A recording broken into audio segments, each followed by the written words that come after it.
Friends, welcome to our channel sunrise cooking. இன்னைக்கு நம்ம வீட்டில் என்ன டின்னர் பார்த்தீங்கன்னா கருவாட்டு தொக்கு.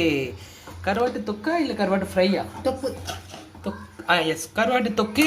நாங்கள் யூஸ்வலாக இப்படி தான் செய்வோம். கருவாடை வாங்கி இது வந்து வாழை கருவாடு பீஸ் பீஸாக கட் பண்ணி வச்சுருப்பாங்க.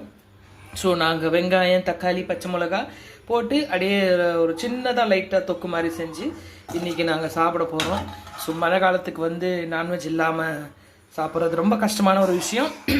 ஸோ எல்லா நாட்களும் கறி மீன் வாங்கிட்டு இருக்க மாட்டோம். சில நாட்களில் கருவாடும் நாங்கள் விரும்புவோம். கருவாடு ரொம்பவே மிகவும் டேஸ்டானது.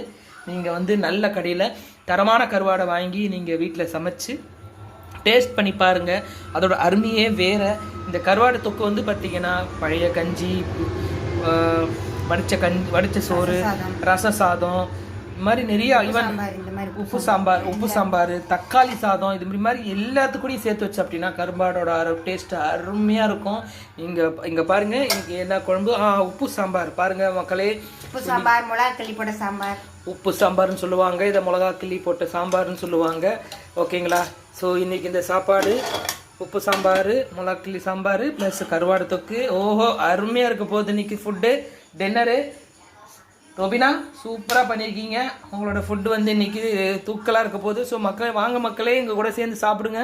நீங்களும் சேர்ந்து எங்கள் கூட சேர்ந்து சாப்பிட்டு அருமையாக இன்றைக்கி இந்த மழை காலத்தை வந்து என்ஜாய் பண்ணுங்கள்.